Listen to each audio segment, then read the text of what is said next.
FIFA membatalkan drawing Piala Dunia U20 sebagai dampak penolakan tim Israel. Lalu bagaimana potensi Indonesia batal jadi tuan rumah Piala Dunia U20? Kita akan berbincang dengan koordinator Save Our Soccer, Akmal Marhali.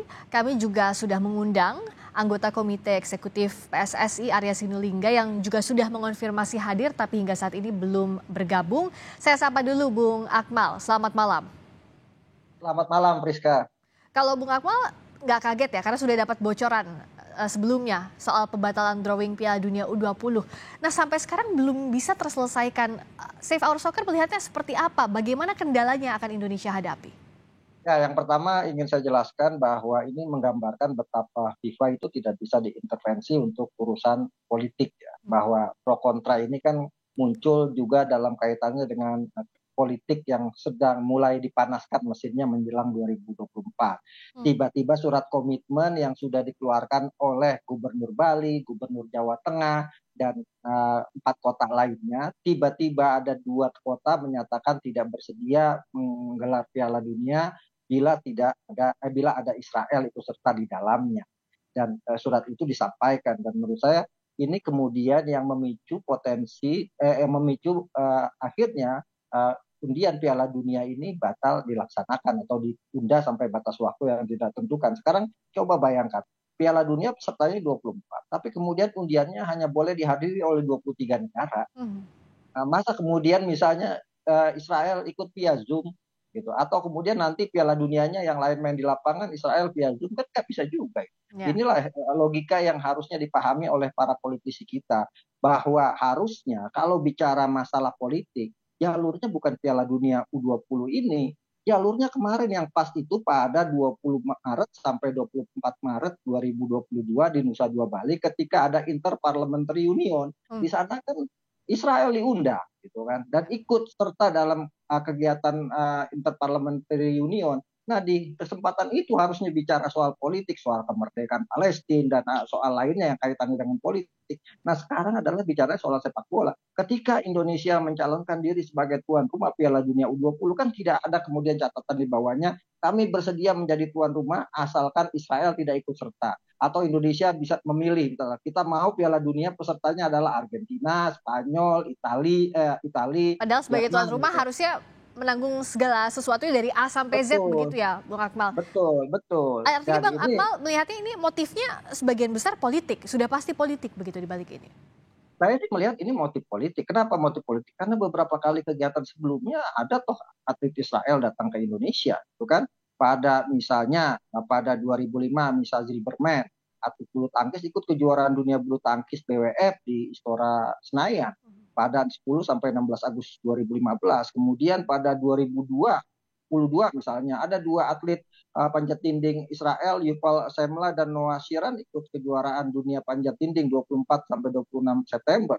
Pada Februari lalu bahkan ada Mikhail Yakovlev ikut kejuaraan dunia balap sepeda di Velodrome Jakarta, bahkan naik sebagai peringkat 3, dan ketika penyerahan medali bendera Israel dikibarkan. Nah, kalau kemudian misalnya bicara politik lah, kita punya Undang-Undang nomor 3 tahun 2000, Permenlu nomor 3 tahun 2019. Oke, kita nggak punya hubungan diplomatik dengan dengan Israel. Kita juga nggak punya hubungan diplomatik dengan Taiwan, tapi kita bisa berbisnis, bahkan investasi Taiwan besar sekali di Indonesia. Kita nggak punya hubungan diplomatik dengan Israel, tapi kan orang Israel juga ada yang berbisnis ke Indonesia. Bahkan kita, orang Islam di Indonesia itu ziarah ke Masjidil Aqsa di Yerusalem, negara Israel. Kalau masalah olahraga semestinya tidak dibawa-bawa ke politik begitu ya, Bung Akmal? Betul, kalau mau bicara politik lagi-lagi saya katakan tepatnya kemarin di Interparliamentary Union yang di Nusa Dua Bali, itu yang harus dibicarakan di event politik. Sekarang bicara sepak bola saja, Israel lolos, maka semua kebijakan soal Piala Dunia kita harus turutin.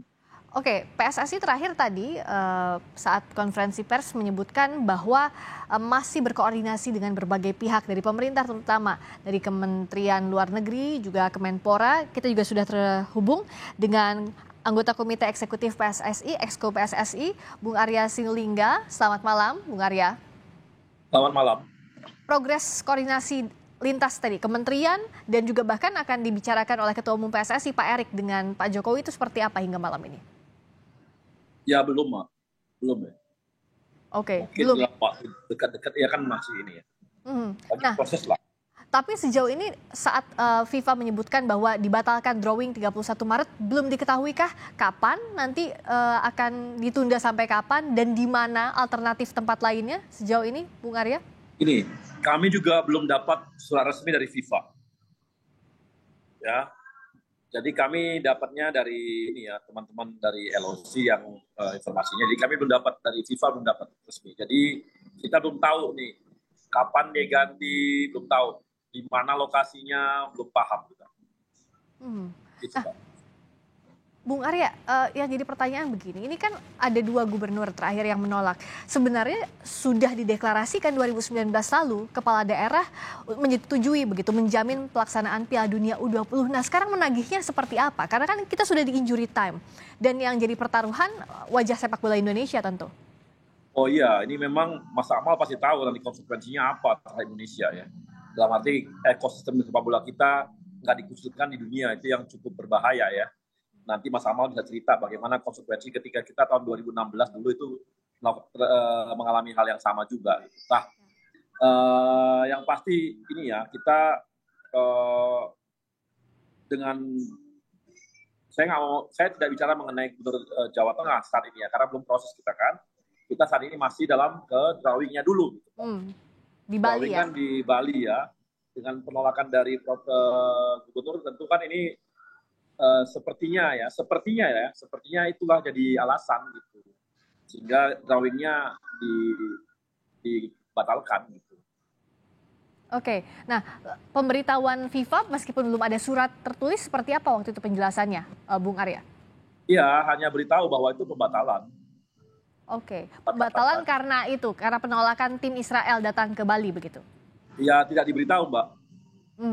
Tidak diberitahu? Tapi kan nggak diberitahu alasannya apa, tapi kan kita bisa perkirakan kan, itu kan tidak bukanlah di ruang-ruang tertutup itu pembicaraan. Iya. Nah, tapi ya kan tuh semua juga tahu, jadi ya pasti ada alasan bagi mereka dan kita perkirakan seperti itu. Nah, tadi pertanyaan saya sebelumnya, bagaimana menagih itu ke kepala daerah karena sebelumnya sudah sepakat semuanya, apalagi untuk kota-kota yang ditunjuk jadi tempat penyelenggaraan Piala Dunia U20 ini, Bung Arya? Ya, kami dalam posisi agak bingung juga gitu, Mbak. Agak bingung ya dengan posisi karena sebelumnya juga Gubernur Bali menandatangani agreement tersebut gitu ya. Jadi ya kita juga agak bingung dengan sikap mereka, ya kita bingung aja. Karena dulu kan ketika ditandatangani kan udah tahu konsekuensinya semua ya. Nah, soal sanksinya, konsekuensi yang harus dihadapi, Bung Akmal bisa cerita soal ini?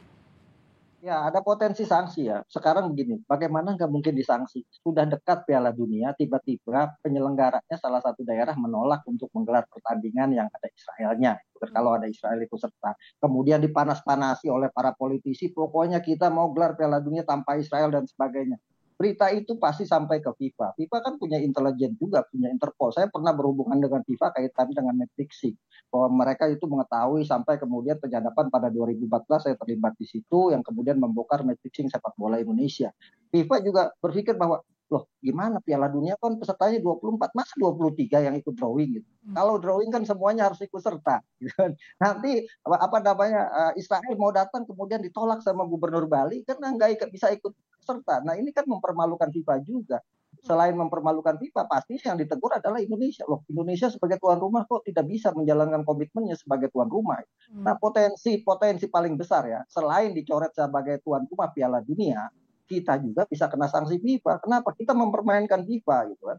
Kalau kita nggak bisa siap menjadi tuan rumah, dari awal bilang nggak siap jadi tuan rumah. Jangan kemudian setelah pesertanya lolos, kita melakukan penolakan luar biasa. Dan ini menurut saya agak aneh ya bangsa kita ini. Sementara misalnya Zuhair Al-Sun, Dubes Palestina, sangat bijak sekali menyikapi bahwa dia mengatakan hadirnya Israel ke Piala Dunia U20 tidak mengurangi komitmen Indonesia memperjuangkan kemerdekaan Palestina, karena Israel datang ke Indonesia kaitannya dengan olahraga, dengan sepak bola, dan mereka memaklumi. Loh, Palestina saja memaklumi, masa orang Indonesia yang punya negara tidak memaklumi. Akhirnya jangan sampai begini. Nanti ujung-ujungnya kita yang membabi buta seolah-olah membela Israel, kemerdekaan Israel, kita di-badge oleh Iya, Palestinanya tetap bisa main di FIFA, menjadi anggota FIFA, Israel tetap menjadi anggota FIFA, yang rugi kita semua. Sekarang gini, Priska, kalau kaitannya misalnya ini kemudian berlarut-larut tidak selesai, nanti pada Agustus 2023 itu ada namanya World Beach Games di Bali. Dan pesertanya salah satunya adalah Israel, peserta dari cabang renang yang lolos kualifikasi FINA 2022 di Hungaria. Nah, kalau kemudian sekarang Piala Dunianya Israel ditolak, bagaimana nanti dengan kejuaraan olahraga pantai dunia? Kan akan menjadi hal yang sama juga, gitu kan. Nanti kita misalnya negara kita lagi mau mencalonkan tuan rumah Olimpiade. Nanti IOC bilang ngapain kita ambil Indonesia, nanti ribet lagi. Olimpiade kan ada Israel juga. Nah, ini kemudian harus dipahami oleh para pemimpin bangsa kita, oleh para politisi kita. Jangan sampai dan ini dijadikan alat politik. Saya ingin mengingatkan sebagai penyinta bola.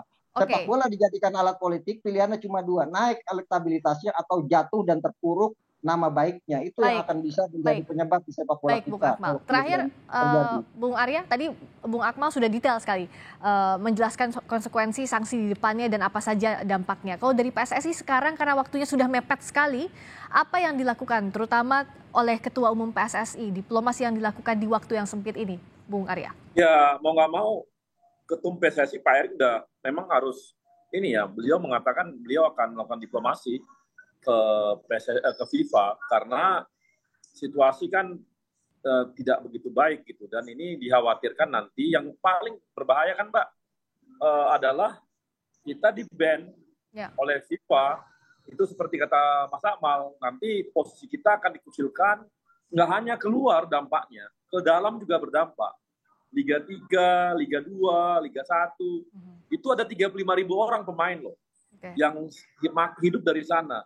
Nanti yang ada malah kita di Liga Tarkam, kan nggak kita harapkan seperti itu. Ini yang harus kita, mau nggak mau harus kita, ini Pak Erick memang akan bekerja melakukan diplomasi kepada FIFA soal ini. Dan ini harus dilakukan dalam waktu yang sangat singkat. Terima kasih Bung Arya Sinulinga, anggota Komite Eksekutif PSSI. Terima kasih Bung Akmal Marhali, Koordinator Save Our Soccer, telah bergabung di Sapa Indonesia Malam.